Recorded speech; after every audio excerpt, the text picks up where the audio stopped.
70 avec Bergman, Ah ouais. ce face-à-face. Cette pièce, qui n'est pas une pièce, qui est un scénario en fait. Mais quand tu dis que c'est un scénario, toi tu le réalises comme comme un film? Ah, pas du tout, non, non, j'aurais pas du tout cette prétention-là de vouloir rivaliser avec Bergman en matière de cinématographie. Mais du coup, c'est juste l'adaptation de l'histoire. C'est juste que c'est en fait un scénario de Bergman qui est complètement théâtral.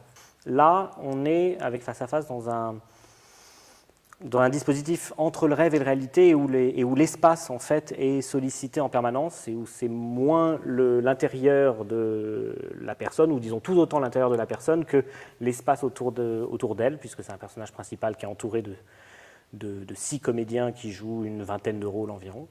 Voilà, l'espace est aussi important et aussi mouvant que l'espace intérieur et sa psyché. Alors l'histoire, c'est une psychanalyste qui fait une dépression et qui, au cours de sa dépression, va en fait faire sa propre analyse à travers ses rêves, à travers ses cauchemars et ses souvenirs, évidemment. On plonge en fait avec elle dans son inconscient et en fait c'est une enquête. C'est une enquête, peut-être pas policière, puisqu'il n'y a pas de flic, mais c'est une enquête intérieure de cette femme dont le métier est de déceler l'origine des traumas et qui refusait de voir qu'elle avait elle-même un trauma qui la brisait de l'intérieur peu à peu, et elle se fissurait comme ça peu à peu, et elle va résoudre cette enquête.